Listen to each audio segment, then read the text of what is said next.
Jai Radha Madhava Kunja Bihari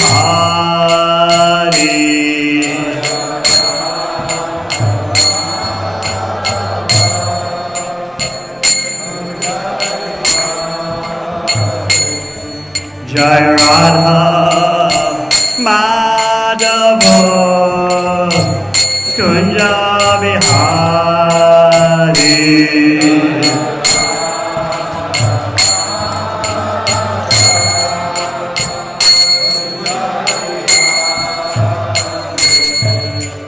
Gopi Jana Vallabha Giridvaradhari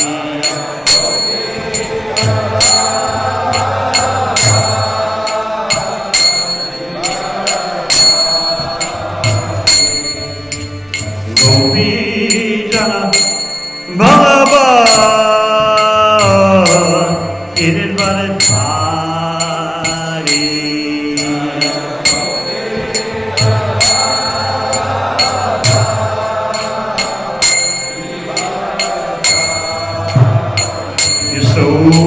Yasodhanandana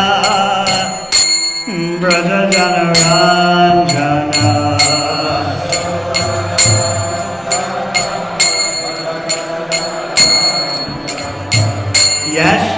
Yasodhanandana Braja Jana Ranjana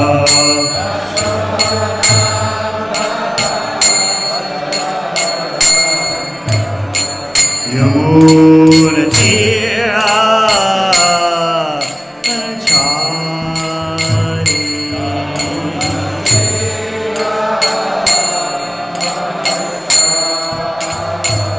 Yamuna Tira Chari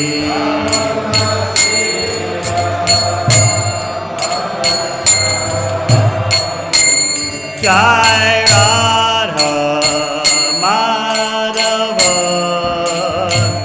Kunja Bihari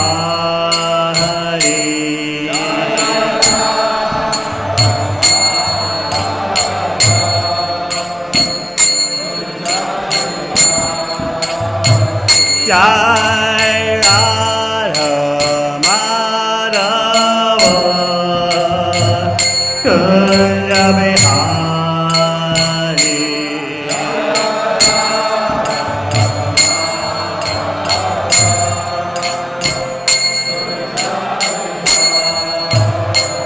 Jai Gopi Jana Vallabha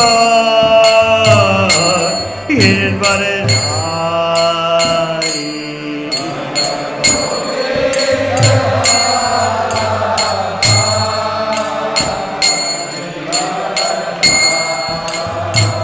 Jai Gopi Jana Vallabha Giridvaradhari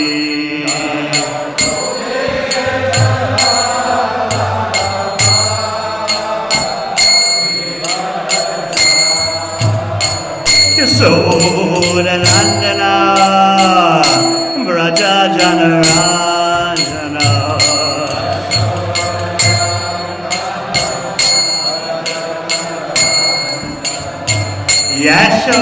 Yasodhanandana Braja Jana Ranjana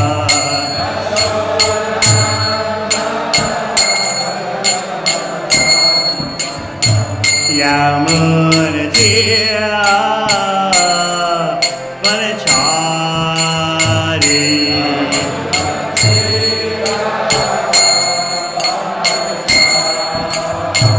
Yamuna Tira Vanachari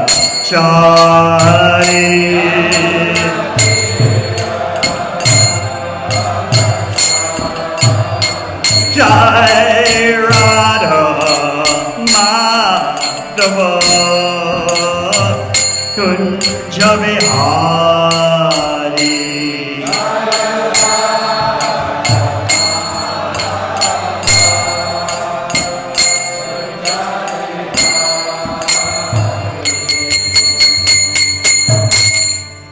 Jai Vishwabham Subhadradika Stoja Srimad A.C. Bhaktivedanta Swami Maharaj Srila Prabhupada Ki Jai Vishwabham Subhadradika Stoja Srimad Bhakti Siddhanta Sarada Prabhupada Ki Nitai Go Premanande.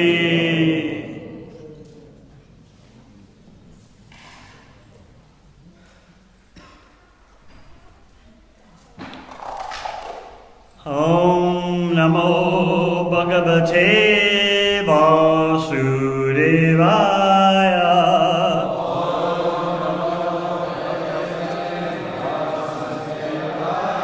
Om Namo Bhagavate Vasudevaya.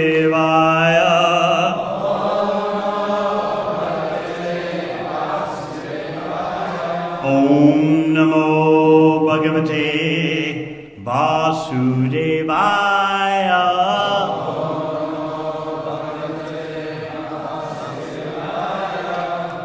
Srimad Bhagavatam, 3rd Canto, Chapter 29, Explanation of Devotional Service, Text 24.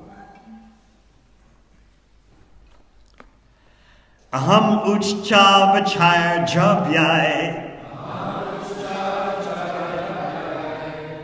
Kriyayot Pannayanage Naiva Tushyar Chitorchayam Bhutagrama Vimanina Aham Uchcha Vachaya Dravyai Kriyayot Pannayanage Naiva Tushyer Chitorchaya Bhutagrama Vamanina Aham Uchcha Vachaya Dravyai Kriyayot Pannayanage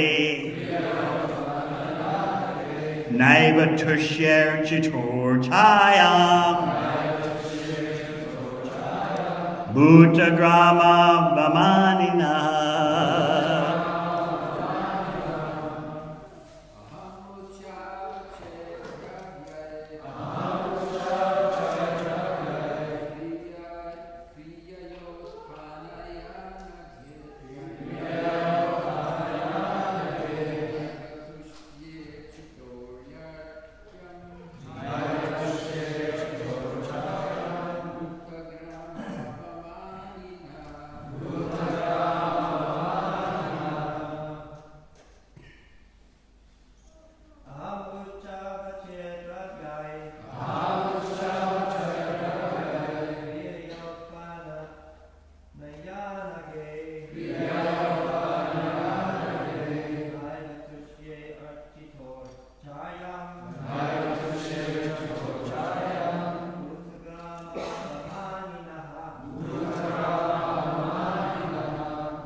Ucha Abachai with various Dravyai paraphernalia, Kriyaya by religious rituals, Utpannaya accomplished, Anage, O sinless mother, Na, not, Eva, certainly, Tushye, am pleased, Archita, worshipped, Achaya, in the deity form, Bhutagama, to other living entities, Avamanina, with those who are disrespectful.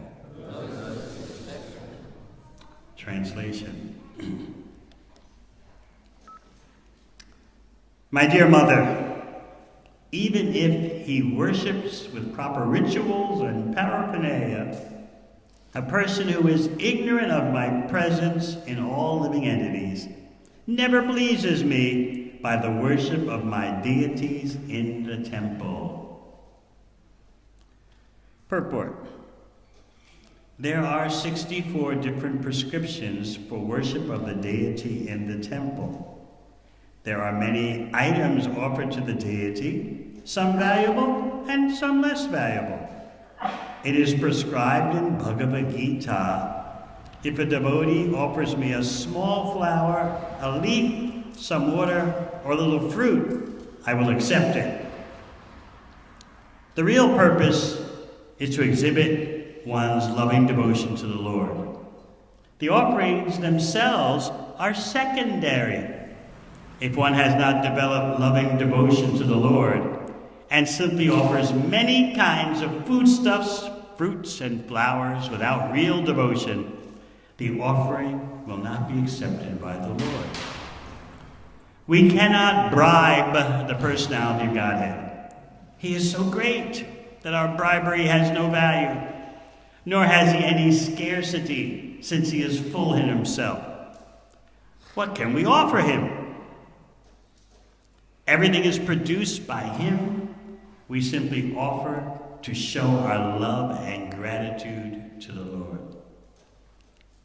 This gratitude and love for God is exhibited by a pure devotee who knows that the Lord lives in every living entity. As such, temple worship necessarily includes distribution of prasad. It is not that one should create a temple in his private apartment or private room, offer something to the Lord, and then eat. Of course, that is better than simply cooking foodstuffs and eating without understanding one's relationship with the Supreme Lord. People who act in this manner are just like animals. But the devotee who wants to elevate himself to a higher level of understanding must know that the Lord is present in every living entity. And, as stated in the previous verse, one should be compassionate to other living entities. A devotee should worship the Supreme Lord, be friendly to persons who are on the same level, and be compassionate to the ignorant. One should exhibit his compassion for ignorant living entities by distributing prasad. Distribution of prasad to the ignorant masses of people is essential for persons who make offerings to the personality of Godhead. Real love and devotion is accepted by the Lord. Many valuable foodstuffs may be presented to a person, but if the person is not hungry, all such offerings are useless for him. Similarly, we may offer many valuable items to the deity, but if we have no real sense of devotion and no real sense of the Lord's presence everywhere, then we are lacking in devotional service. In such a state of ignorance, we cannot offer anything acceptable to the Lord. Translation again. My dear mother, even if he worships with proper rituals and paraphernalia. A person who is ignorant of my presence in all living entities never pleases me by the worship of my deities in the temple. Om Agyanatimirandasya Gyananjana Shalakaya Chakshun Militang Yena Tasmai Shri Gurave Namaha. Jai Shri Krishna Chaitanya Prabhu Nityananda Shri Advaita Gadadhar Shiva Sari Gaur Bhaktivinoda. Hare Krishna, Krishna Krishna, Hare Hare, Hare Rama, Rama Rama, Hare Hare. So you see, as Lord Kapila Dev is explaining to his mother, bhakti is a complete package where all the various components of bhakti feed into one another and enhance one another. It is true that, especially in this age of Kali, the hearing and chanting of Krishna's glories, Yajnaya Sankirtana Praya Yajanti Sumedasa, is the practical way for achieving the height of spiritual attainment. So you may ask, why do we have deity worship then? The deity worship is to help purify the mind of contamination, because if we just try to sit and chant Hare Krishna in seclusion, so much dirt comes into the mind, which will discourage us maybe, and make us feel inhibited in taking shelter of the Hare Krishna mantra. So the deity worship, as recommended by Jiva Goswami, is an accompaniment to the Hare Krishna mantra to help our purifying process. Nevertheless, it is the Hare Krishna mantra, Sankirtana, congregational and individual glorification of Krishna, that is essential. Everything else enhances the chanting of Hare Krishna. For example, in Vrindavan itself, at the installation of the deities in the Krishna Balaram Mandir, Brahmanas from the local area were invited to perform all the rituals of deity installation, because, as Srila Prabhupada said, this would make the temple more acceptable amongst the local people if local, non-foreigner, non-Western Brahmanas were involved with the installation ceremony. So these local Brahmanas, erudite and expert in all the rituals and paraphernalias, as they were doing all their and going through all their procedures, the devotees, Prabhupada's disciples that is, were chanting Hare Krishna in kirtan. So Srila Prabhupada explained that actually that is the real installation. The chanting of the holy name. Not the rituals of puja installation. So this is important for us to remember, that so much depends on our individual dedication to hearing and chanting about Krishna. And you may notice that so much tries to get in the way of that, right? Oh, we're so busy. Work affairs, family affairs, on it goes. Whatever ashram you're in, I can assure you that something will always try to interrupt your hearing and chanting about Krishna. whether you're a householder, a brahmachari, or a sannyasi. You're living in the material world. And the nature of the material world is to throw up obstacles to block your spiritual advancement.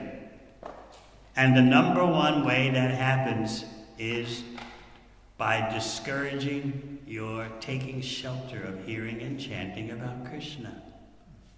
You feel too busy. Not only do you feel too busy, but you can justify it. Self-justification. Well, everyone knows I have to do this, I have to do that. I know I have to do this, I have to do that, and so it's just like adding 1 + 1 = 2. No time for chanting Hare Krishna, or little time, or rush time for chanting Hare Krishna. It's the way it is. What can be done? And then you apply the resignation theory. You resign yourself to this because what do you want out of me? I didn't make the world this way. It's the way the ashram is. Householders have families. Sannyasis have to travel. Brahmacharis have to clean their ashram constantly. They don't have a wife to do all the cleaning. So there's no time for chanting Hare Krishna. Everyone can understand that, right? You will nod your heads. Yeah, it makes sense. Yeah. So many crises in life. Work crises, relationships that require daily arbitration, negotiation, right? Where's the time for being able to read in peace, chant in peace, engage in congregational chanting of Hare Krishna? So you have to be practical and understand the nature of the world we're living in. The nature of our existential situation. As I often explain, this material world means taking shelter of Durga, Lord Shiva's consort. She has the thankless task of creating a fortress for suffering, all while that fortress presents an illusion of happiness. It's an extraordinary task, isn't it? How to allure living entities with deviant consciousness. How to allure them in the name of independence and enjoyment while actually simply giving them suffering. And how to get them to fall for it again and again, lifetime after lifetime. This is Durga's task. And her very name lets you know what's going on. In Sanskrit, Dur means difficult, and Ga means progress. Durga, by her very name, is letting you know you're going to have a hard time.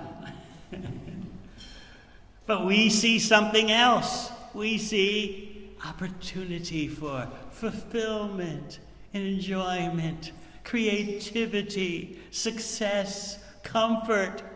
We hallucinate all those things.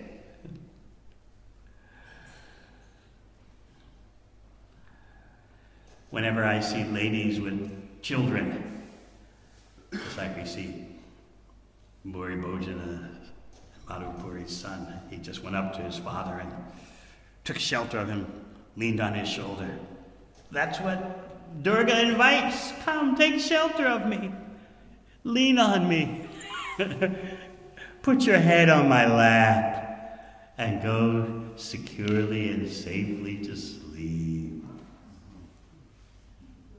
And you think, oh, all is good, all is fine. I'm comfortable on the lap of Durga. I'm safe and secure. My career plans are working out. My relationship has been pretty good for the past week. And so I'm on a winning streak.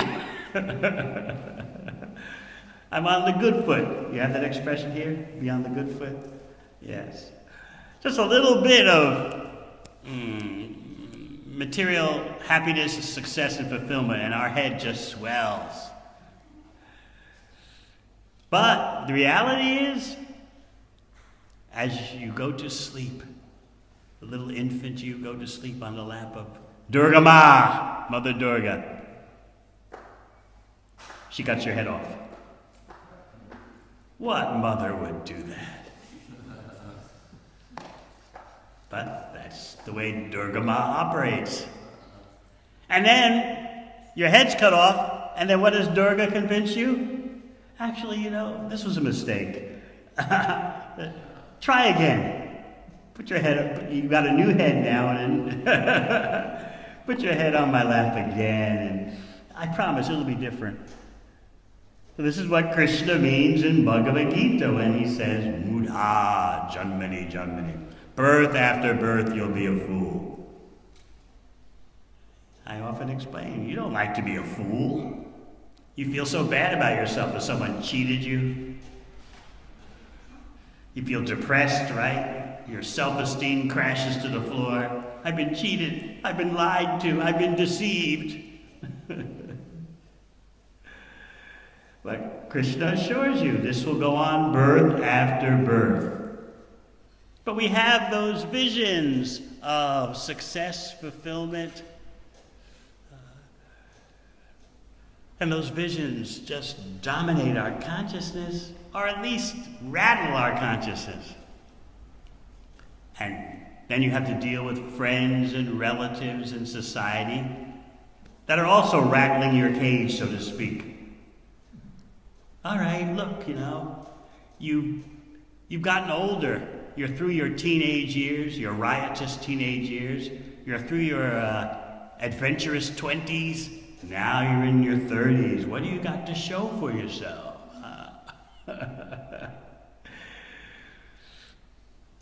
You start feeling that way.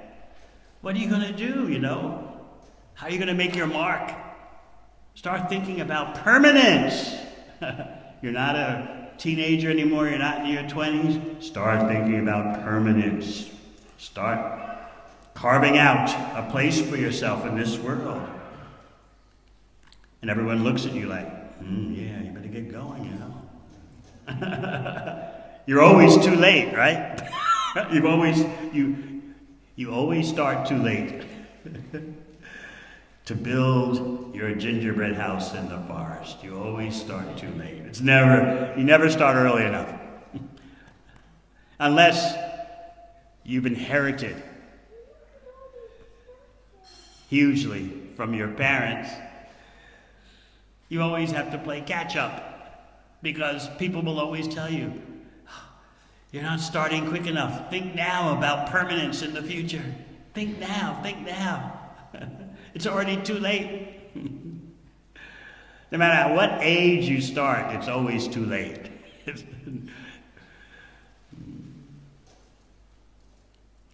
So in this way, we delay our prime necessities. In this way, Durga Ma, Mother Durga, cheats us again and again. We become blind to the impermanence of everything. And when we're healthy, it's hard for us to believe we're going to be sick. Well, the pandemic hasn't gotten me. I'm feeling pretty good right now. It doesn't take much for us to convince ourselves to be complacent, right? What's the rush? Why be so, I know what it is, fanatical? Why be so fanatical? Take life as it comes, Make things all right. And then you can't not simply make things all right for yourself. Then there's the children. Make things all right for the children. And you'll find that that's not enough. Then make things all right for the grandchildren. It just goes on and on and on. In this way, we get caught in the trap of Durga, who gives us nothing but a hard time. We're so foolish that we don't see birth, death, disease, and old age as serious problems for our happiness. We see them as something that happens, but meanwhile, our own happiness is something else, and will proceed in its own arena, right? Over here you've got birth, death, disease, and old age. Yeah, we've heard it. We know Bhagavad Gita. Janma mrityu jara vyadi. We hear what Krishna says, dukkha doshana darshanam. Someone who is smart sees the fault in material existence. Yes. We learned that as new devotees. But our happiness, our fulfillment, our life success is something else. It's not really destroyed by those four things. We don't see it. In fact, we see some opportunity. We see some daylight, some sunshine breaking through the clouds of birth, death, disease, and old age. I see some rays of hope. Yes, that's what we should focus on.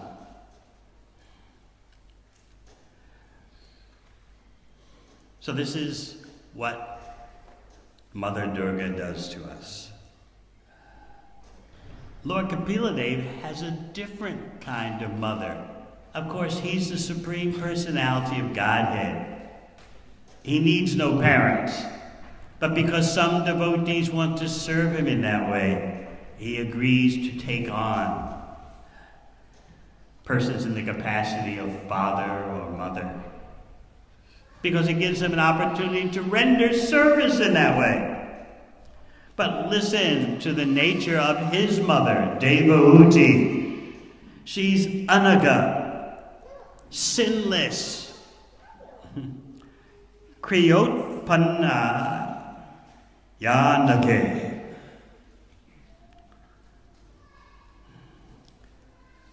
O sinless mother.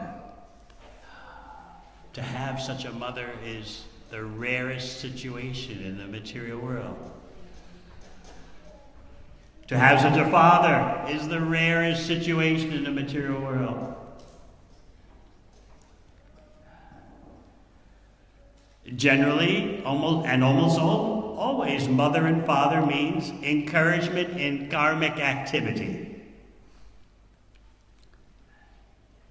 Now, in previous yugas, material mothers and fathers would encourage their children in dharma, artha, kama, and moksha. Perform religious activities, pious activities, and then you'll have economic prosperity. With the economic prosperity, artha, then there's kama, then there's licensed sense gratification, not the wild stuff in Kali Yuga that we're also familiar with, but regulated, licensed, Vedic sense gratification. And then moksha. If indeed you ever get a little tired of that, you think about liberation from material existence. But mainly your goal is dharma, artha, and kama, done in such a way that you go to the heavenly planets and continue your material enjoyment in your next life. So that's what parenting means in civilized yugas. But we are not in a civilized yuga. Therefore, parenting, what does good parenting mean these days? Urge your children to make money. Urge your children to try to satisfy themselves through their senses. The Gita, the parenting Gita these days, is all about just whatever makes you happy, dear. Be happy your own way. That's all your father and I want from you. We want to see you be happy in your way. So this is the tragedy of being born to sinful parents. They encourage their children in sinful activity. In fact, they would never even think to use that old-fashioned, antiquated term, sin. Sounds very judgmental, doesn't it? Fire and brimstone stuff, right? Evangelical stuff, sin.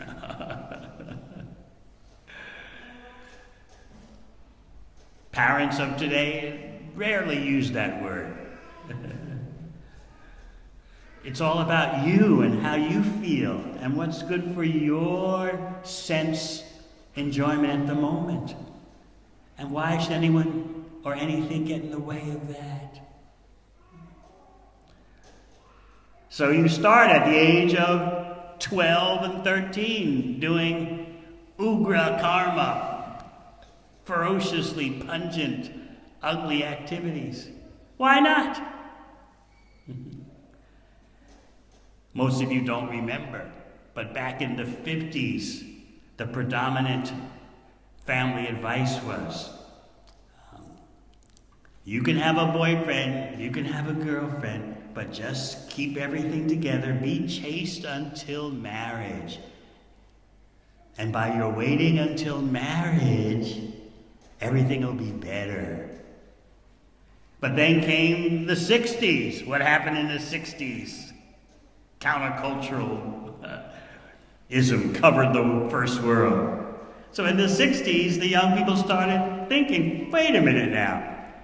The parents say that we shouldn't cohabit and interact biologically until we're married, and then it'll be better. It'll be worth the wait. But if the bodily conception of life is so good, why should we wait? So that's what happened in the 60s. Even the rudimentary Kali Yuga religious principles were tossed out the window.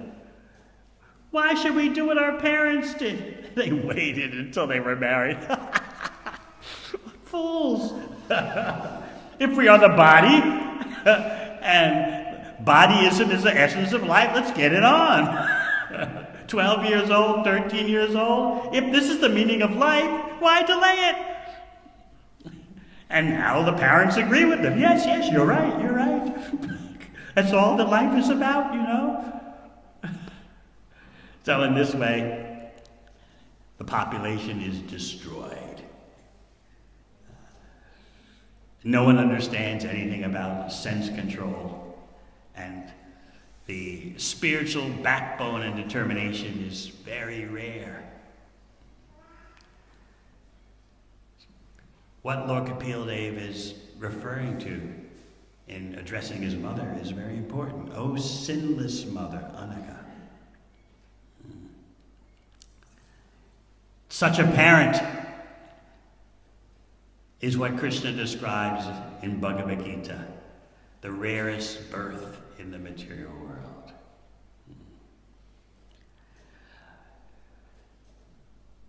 Lord Kapila Dev is explaining with affectionate anger, not to his mother, but he's showing affectionate anger, as we said last week. He's showing affectionate anger in 6 verses to materialistic devotees, or kanishta adhikaris, or prakrita bhaktas. We discussed last week how prakrita bhakta means unrefined or brand new devotee. 3rd grade devotee, 3rd class devotee, who maybe even very elaborately comes and worships the deity, makes a big display of putting something in the hundi, brings a huge sack of rice. Does everyone see me? See this huge sack of rice? But has no idea how to treat devotees and no compassion for other living entities. Lord Kapila Dev is condemning those types of bhaktas. Now you may say, wait a minute, they're bhaktas. Why is Lord Kapila Dev condemning them? He's speaking with anger, but the anger is affectionate, the acharyas point out. But it's still, there's anger. You shouldn't be like this. Very sternly, he's pointing that out. So in 6 verses, he talks about those who go through religious rituals, even centered on deity worship, but they have no idea how the supersoul is present in all living entities. This point is repeated again and again. Such a person he says, never pleases me by the worship of my deities in the temple. So in the purport, Srila Prabhupada is pointing out that activities of compassion toward all living entities must be there. You show gratitude and love by offering to the deity as well as by distributing what is offered to the deity to others. This gratitude and love for God is exhibited by a pure devotee who knows that the Lord lives in every living entity. As such, temple worship necessarily includes distribution of prasad. And then he talks about, you may recall, someone who has their altar at home or in their unit and offers food there and that's it. But the person never engages in activities of compassion for other living entities. So the purport points out such kanishta adhikari activity, such materialistic devotee activity is better than someone who's just engaging in bhoga, just cooking up something and gobbling it up themselves and never offering it. A third-class devotee is better than that. But Bhagavatam wants to take you to the standard of pure love.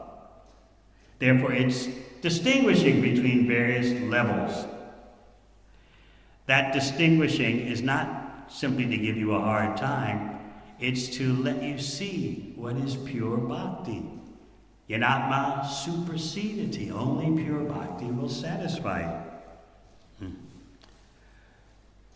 Yes, Krishna says in Bhagavad Gita, you can offer me a leaf, fruit, flower, or water. But the last part of that verse, we often forget. If it's with devotion, bhakti, I'll accept. You can't force feed Krishna. I'm making an offering, you have to eat it.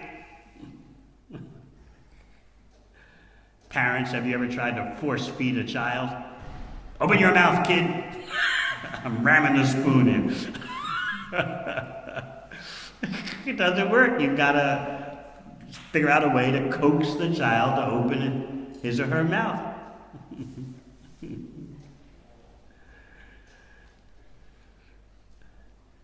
I often give the example of an old cereal advert on TV. It was popular back in the 50s for a cereal called Mapo. And the advert had a mother and her 5-year-old child. And the mother was always trying to feed her child the Mapo. But the child resisted again and again. So the mother would have to go through many elaborate methods. Okay, Marky, here it comes. She would have the spoon in her hand, loaded with nutrition, loaded with deliciousness. Here it is, Marky. And then she would stick the spoon into his lips.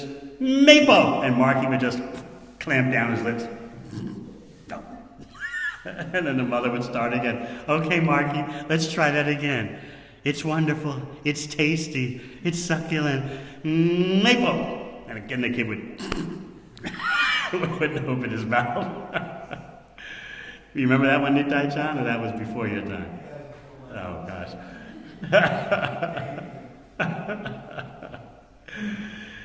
So similarly, you can't force feed Krishna. Just like you may be cooking in the deity kitchen, you may be offering on the altar, but if you're not chanting all your rounds every day, Krishna doesn't accept. Srila Prabhupada told us that in Los Angeles. If the person is preparing, cooking the offering to the deity, and the person's offering on the altar aren't chanting 60 rounds a day, Krishna doesn't accept. What do you mean Krishna doesn't accept? You know, I'm a devotee. I mean, you know, okay, I have my shortcomings, but you know, I'm putting the food out there on the altar in front of Krishna. What's the problem? You know, eat, Krishna, eat. We want prasad. No, Krishna doesn't have to accept. You may have heard me tell a story. It's very illustrative from Mahabharata. Where Duryodhana, the nefarious Duryodhana, invited Krishna for lunch. And Duryodhana was famous for just tremendous extravaganzas for lunch. Every day, lunch for Duryodhana would be like at an Indian wedding. Where, you have to outdo the families who had previous weddings by having an elaborate, banquet. The better the banquet, the bigger the banquet, the more the fame of your family is. So Duryodhana had that kind of fame. Just massive lunches, massive preparations. So he invited Krishna. Because according to Vedic etiquette, even if you don't like someone, you still, you invite them to lunch and you never disclose that you, actually I hate your guts.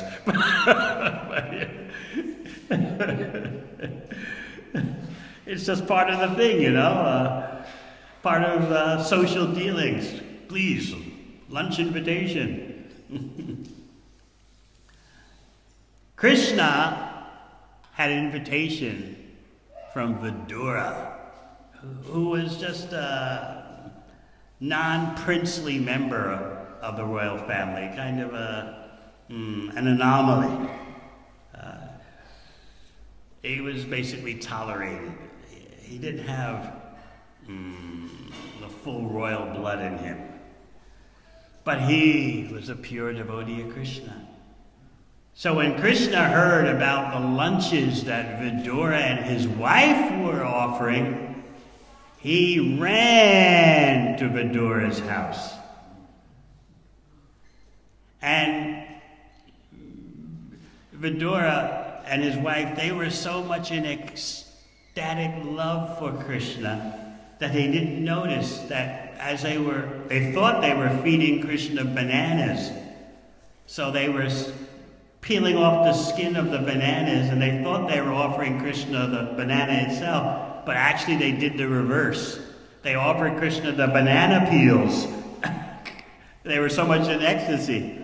They offered Krishna the banana peels, and Krishna was eating the banana peels because bhakti. Krishna can eat anything and everything if there's bhakti.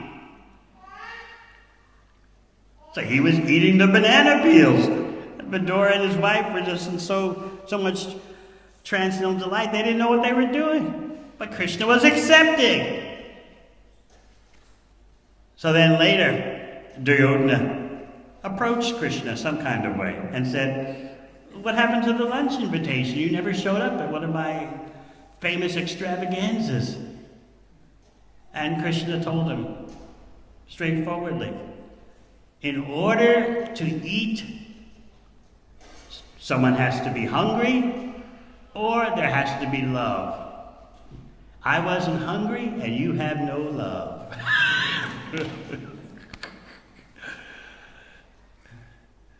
So let us keep that in mind in our efforts to show Krishna the beginnings, at least, of gratitude and love.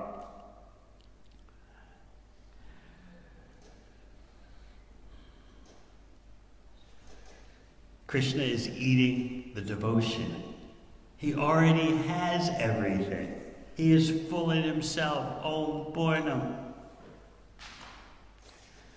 The actual nature of deity worship is that the devotee is assisting his guru, her guru, in serving the deity.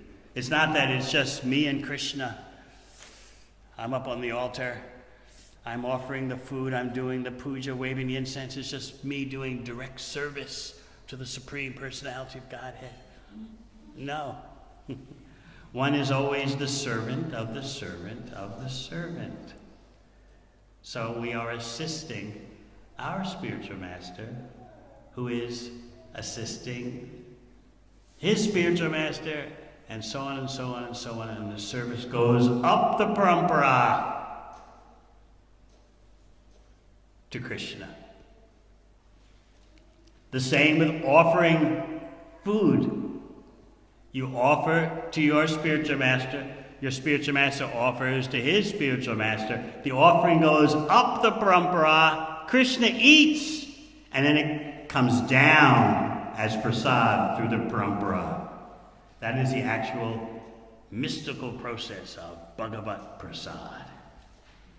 Of course, you may not think about all that. You may just gobble up the piece of prasad, right? But that's what's happened. Therefore, there's such an exquisite flavor. If the offering has been done with love, and if Krishna has relished the devotion, the food becomes transformed. The bhoga becomes transformed into prasad. And as you read in Chaitanya Charitamrita, when Lord Chaitanya and his associates would taste prasad, they knew this food has been mixed with the saliva of Krishna. It's the Adharamrita, the nectar of Krishna's lips. And that realization puts Mahaprabhu into such ecstasy, remembering the sweet pastimes of Krishna in Vrindavan. Adharamrita, the nectar of Krishna's lips. So we should never take the process of offering food to Krishna in a mechanical way, religious, ritualistic way. Okay, put the offering on the altar, slap it down. Okay, how many minutes do we have to wait here? Now this is an opportunity to show gratitude and love. And the more that we see all living entities as part of Krishna and try to serve them, the more Krishna relishes the offering.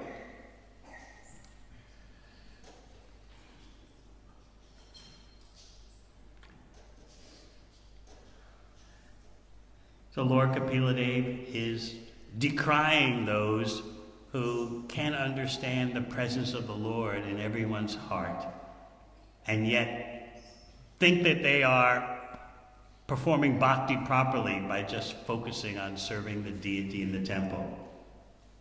He's basically saying, do something to serve all living entities. Distribute something. Distribute prasad, distribute knowledge. Show that you're aware of my presence in everyone's heart as the super soul.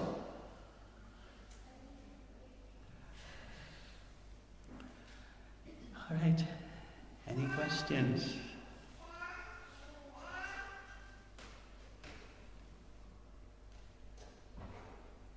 Yes.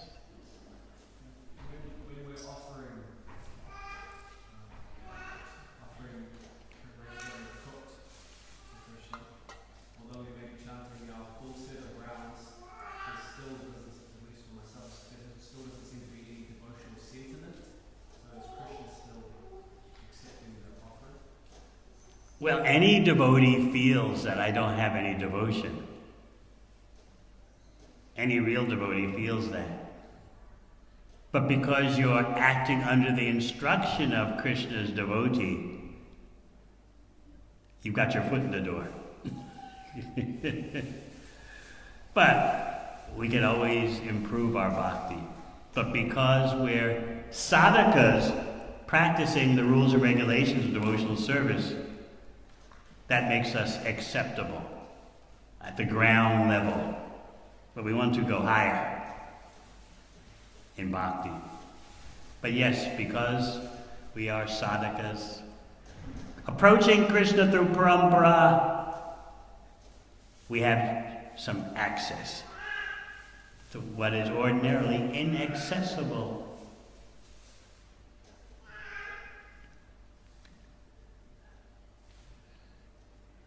We're having a discussion on the GBC conference about mass distribution foodstuffs. Can they be offered to the deity?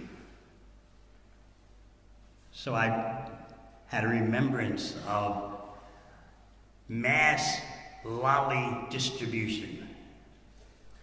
In America, they call them lollipops. The British term is lolly. You call them lollies here? Yeah. So there was a controversy in New York that how can we offer these to the deities? Because they're made by non-devotees. We would buy them wholesale, thousands of lollies. So the whole New York City was just flooded with lolly prasad. And it was very convenient to distribute lolly prasad. You see, first we started with ladus. Ladus were so opulent. Cashews, other nuts, honey, raisins, dates, figs. Every morning, practically, during Bhagavatam class, someone would bring in the ladu materials and you'd roll them while listening to Bhagavatam class. You'd roll them into balls and then put them in, each one in an individual plastic bag with a label on it. So we were distributing like 20,000 ladus a week in New York City. The people were going mad. I had persons who I would give one to on the streets in New York, and they would follow me back to the temple. They couldn't get the taste out of their mind. Can I follow you? Where is this coming from? Some of them are still devotees to this very day. So the whole city, because we had like about 120 persons living in the temple at that time, 120 full-time devotees. Many devotees that you would recognize their names today.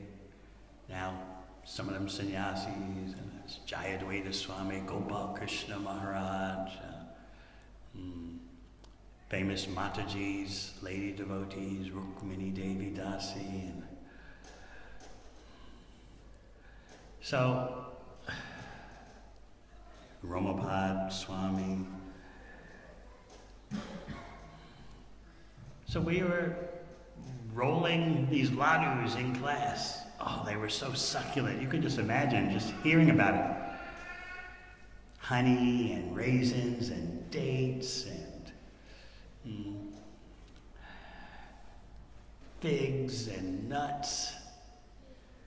Roll them into little balls. But that, after a while, we realized it's kind of a hard work during Bhagavatam class doing all that. So then someone had the idea, what about lollies? Yeah, that sounds great.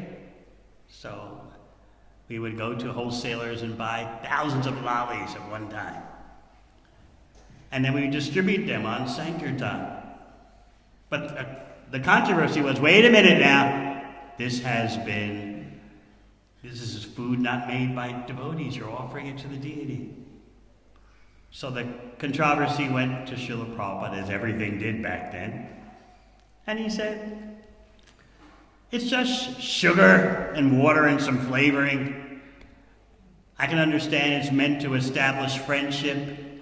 And so there's no harm in offering the deity this. So that increased our enthusiasm even more. Okay, 10,000 lollies.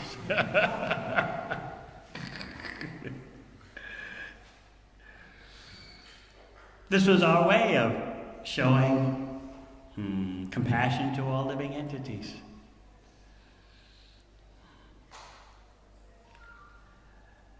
Anything else? Yes. If Lord Chaitanya is not different from Krishna, why is it not sufficient just to hear about him? He says, if Lord Chaitanya is non-different from Krishna, why isn't it sufficient just to hear about Lord Chaitanya? Is this question really important for you, or it's a theoretical question? I'm interested. So it's to titillate your brain, yes? It's not crucial for your spiritual advancement. What does Lord Chaitanya say? Kirtaniya Sadahari. Always chant Hare Krishna, hear about Krishna. Actually, the acharyas point out that the Panchatattva mantra is more powerful than the Hare Krishna mantra. What do you say about that? So your next question should be, well then why are we chanting Hare Krishna? We want the most power. But Gauranga Mahaprabhu says chant Hare Krishna. Everything is done in an authorized way. He doesn't say chant the Panchatattva mantra on your beads. You start off, Jai Shri Krishna Chaitanya, Prabhu Nityananda, Shri Advaita, Gadadhar, Srivas, and you go over to Vrindavan. And then you chant your rounds, you chant your japa. Because that's the instruction of Mahaprabhu. We follow the authorized process. We don't speculate our own way.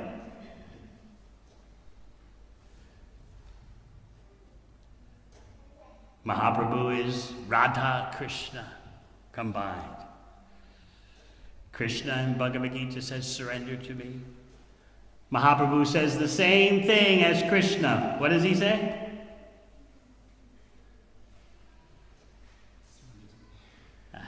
You don't know. How is it that Mahaprabhu says the same thing that Krishna says? He says, wherever you go, whomever you meet, teach the science of Krishna. That's the same thing as Krishna saying, surrender to me. Got it? Okay. Anything else? Yes, Dharma Setu Prabhu. Right, a new person that is not yet chanting 16 rounds, or maybe not even chanting any japa, a new person. Yes. If they hear the statement that unless you're chanting 16 rounds, then the offering will not be accepted, they may become very discouraged. This is deity seva. We're talking in that case about brahmanas serving the deity in the deity kitchen and on the altar. Someone who's not chanting their rounds every day is not properly situated. So, Srila Prabhupada was making that point to us. You can't force feed Krishna. Well, I've got my Brahmin thread. I may not be chanting, but so what? Krishna, here's the offering. Forget it.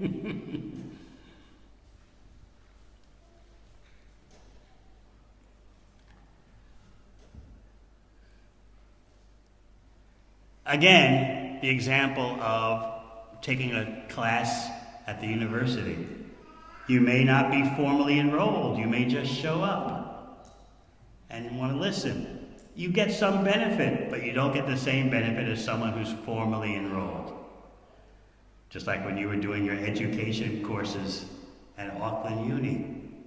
You could have just showed up for a few classes. Hey, let me listen, let me get a few pointers.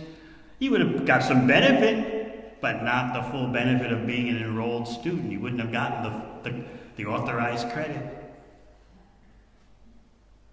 So similarly, generally speaking, our activities before initiation are like taking a course without being fully signed up. You definitely get benefit, but not the full benefit of an enrolled student.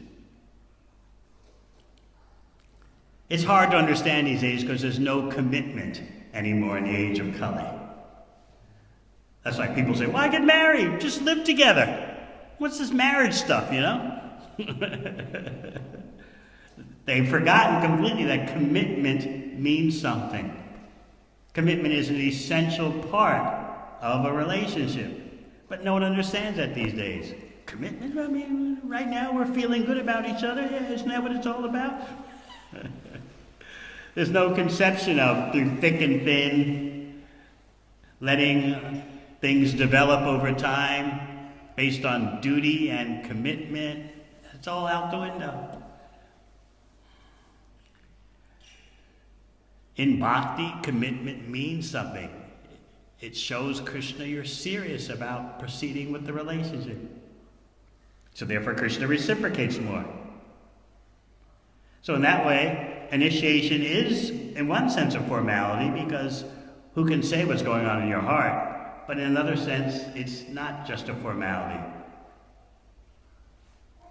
Just like marriage, a marriage ceremony. In one sense, it's a formality because it can't legislate what's going on in someone's heart. Someone could be marrying you just for your money. Yeah, Dharma Sage looks like a wealthy guy. Yeah, okay, let's have a yug. Marry the money, love comes later.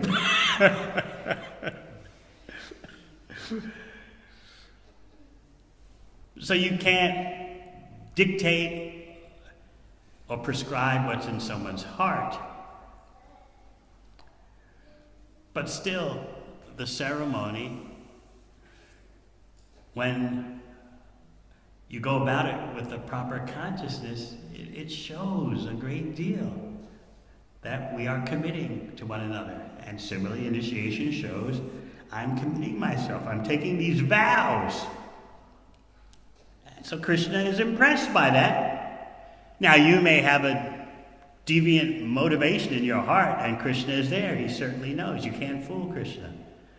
Yeah, I don't believe I'm ever going to follow these rules, but anyway, I want some stature in the bhakti community, so yeah, I'll sit down with the yogi, I'll get a name change, but hey, no way am I going to be following these rules. You can't cheat Krishna. He's the best cheat.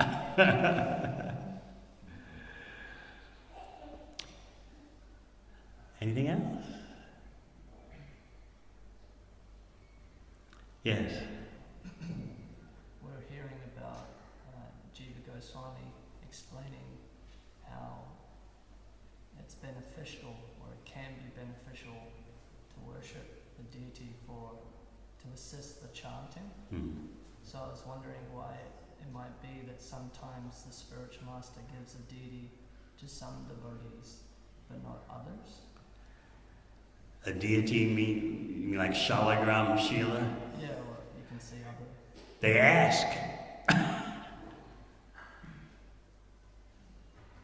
Not everyone has that inclination. They don't ask, or they don't have that inclination. It's not like a strict requirement. In fact, for brahmacharis and sannyasis, deity worship can interfere with their preaching activities. Srila Prabhupada would caution sannyasis, especially when we were younger back then, that you're traveling all the time. How are you going to worship deities? That's a general instruction. Some manage to pull it off, but generally speaking, it's difficult.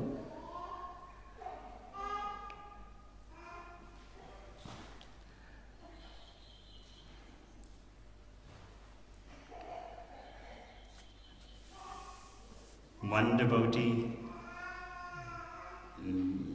Devi Shakti Devi Dasi in Vrindavan, Prabhupada told her in so many words, well, you don't need your own deities. My deities, your deities are my books.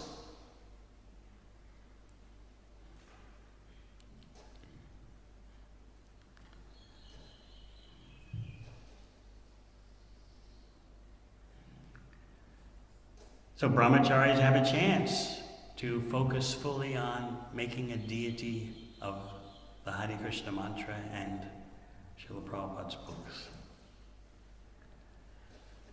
Someone wants to worship Shalagram Shila, okay, but it's not required. And householders who live near the temple should never make the mistake of thinking their home puja substitutes for deity worship in the temple. This is a classic mistake. You live right near the temple, and you say, oh, we've got our deities at home. Sri Sri Radha Gopi Jana, whatever we call them, we have them at home. No need for us to go get up in the morning and do any deity puja. Our deities accept puja any time of the day. That's why there are deities.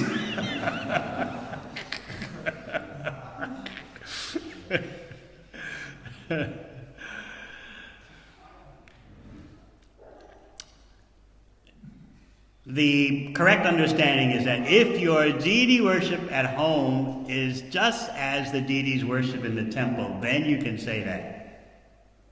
How many offerings a day in the temple? 8? Who knows?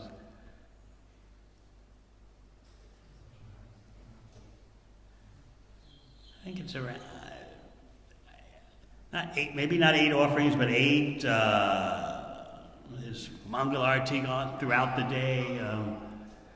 Various pujas. 5 or 6, okay. Can you do that at home? Bathing the deities, dressing the deities every day? All those artics throughout the day? You can't do that at home. So therefore you can't say that your deity worship is a replacement. Your deity worship at home is a replacement for worshiping the deity in the temple. But if you can make your deity worship at home to the same standard as what's in the temple, all right, be our guest. Go right ahead.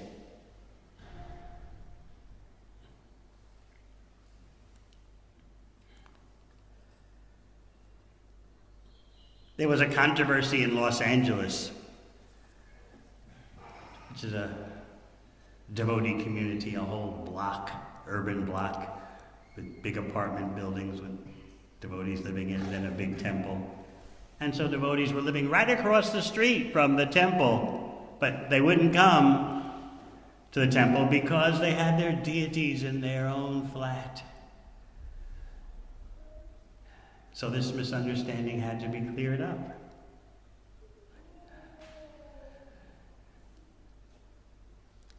They're living so close to the temple for the purpose, whether they remember or not, of serving the deity in the temple. Otherwise, why live so close?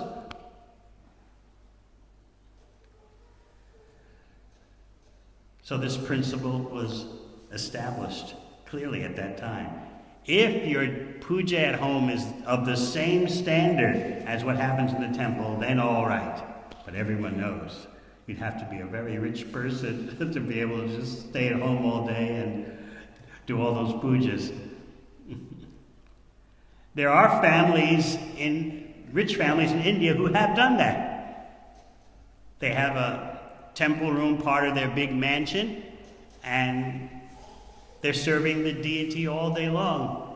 They do it because they have many family members living together. So it's like a joint family worship. But who these days in our circumstances in the West can do such a thing? Husband's working, sometimes a wife is working too, then there are children to be taken care of.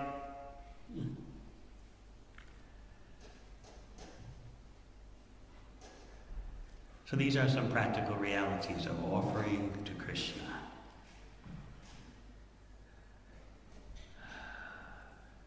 I saw a hand go up somewhere. Yes. I was just wondering with new Baptists, so they may not be chanting 16 rounds, and they may have a basic understanding of offering prasada, and then they offer that to you as like a gift, or obviously it pleases them to accept that. How should we handle that situation?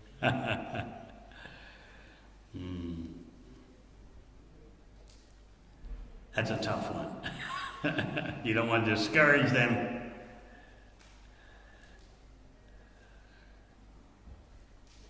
I remember a situation I was in, when I was living in Sweden. How many years ago was that? Who knows, 40 years ago or something. And there was one couple I was cultivating, and they were chanting 16 rounds for a while, so I used to go over to their house and talk to them and cultivate them and eat lunch there. Then one time I came and they told me, we slacked off on our chanting. Anyway, sit down for lunch. And I said, and they felt very offended.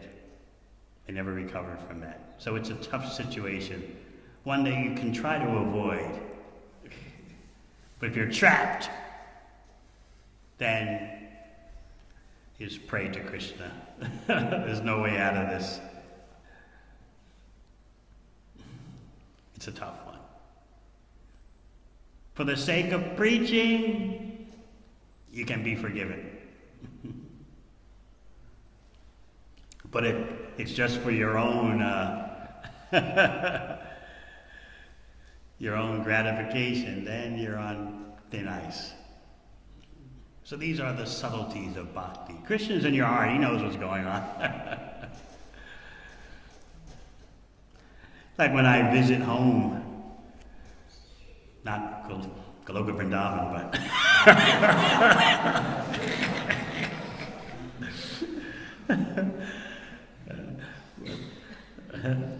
so I do my 48 hours once every year. And so Mother is always trying to get me to eat something she makes, you know. And I say, okay, serve me some greens, a salad or you can cook some greens, especially if the greens are coming straight from your garden, if the salad's coming straight from your garden, or you can boil some water and make some greens. And I say, no garlic, no anything like that, no onions.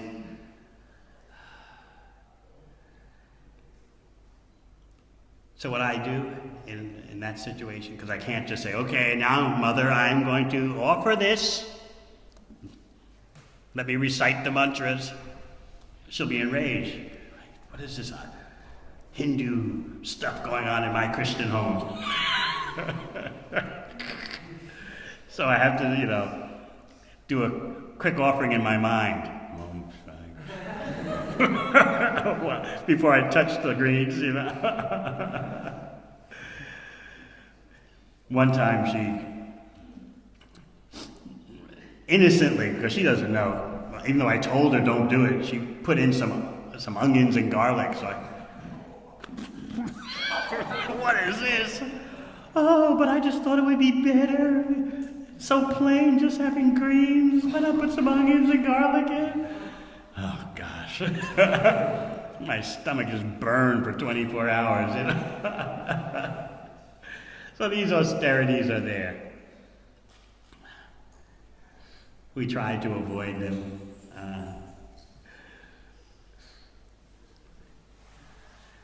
But it's just too much, She just goes on and on. You got to eat something. Can I make something for you? Please, please, please. I can't serve you chicken. I can't serve you roast beef. I can't serve this. I can't serve that. All right, serve some collard greens or something like that. And I can't, as I said, I can't offer the food in front of her. She doesn't understand. Namo Mahavanaya Krishna Prema. Something I've really gone off the deep end. Because the Bible says it doesn't matter what goes into the mouth, it's what comes out of the mouth. Oh, really? So that means you can eat any garbage or whatever because the Bible says it doesn't matter what goes in the mouth. It's just all about what comes out of the mouth. We have these arguments. So I generally silence her with my ultimate mantra. I tell her, we both read the Bible day and night. I read the black, you read the white.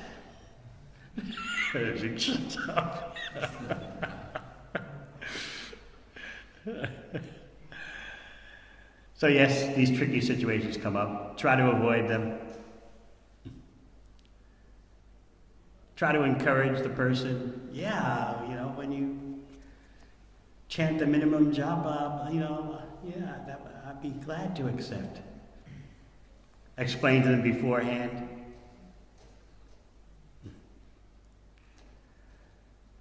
But there are different levels of devotees, Not every devotee wants to be that strict. We're all devotees, Prabhu. Whatever, yeah, bring it, You're not chanting Hare Krishna, that's all right. Say one mantra right now. Great, okay. Different levels of devotees. It's the way it is. But you have to know what you want and what you want to be.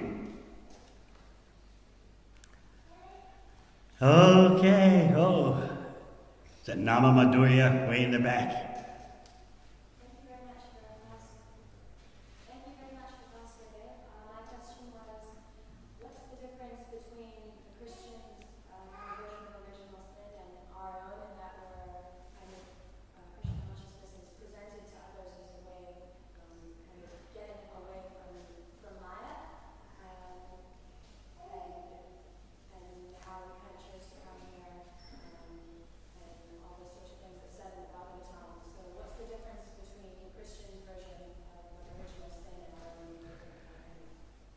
She's asking, what's the difference between the Christian version of original sin and our understanding of anadi karma, beginningless karma, where you can't trace out when it began?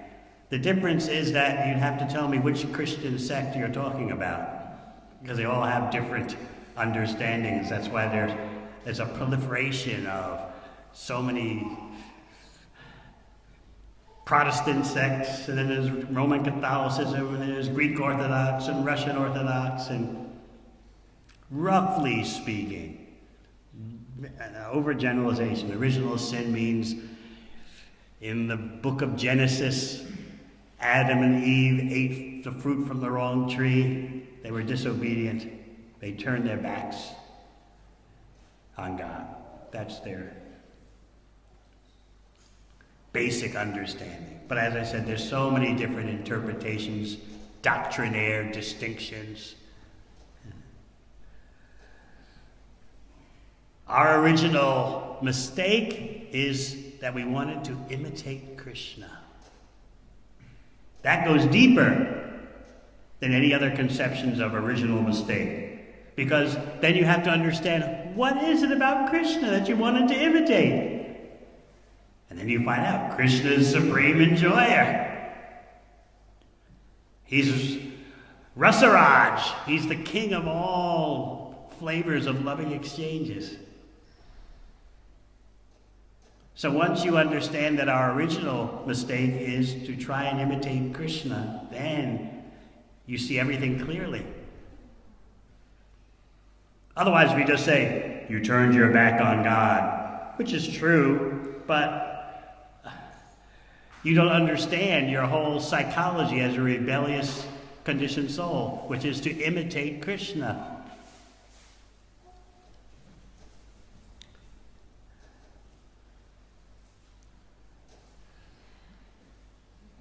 Okay? Last question. Yes, Krishna Gopinath. What exactly does it mean that the new devotee can't treat other devotees? What does it exactly mean that a new devotee what? Doesn't know how to treat other devotees, other living entities. Doesn't mean new devotee in terms of time. It means prakrita bhakta, someone with the behavior of a neophyte or unrefined devotee, no matter how many years of externally being in bhakti. Okay? Well, you're worried about yourself? But you're out every day distributing books, showing compassion to others. Just see your great fortune. Every day you're confirming the presence of the Lord in the heart of all living entities.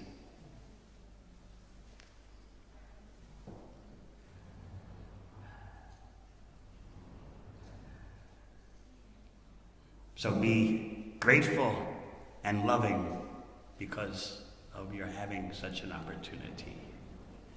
All right. Thank you very much. Hare Krishna.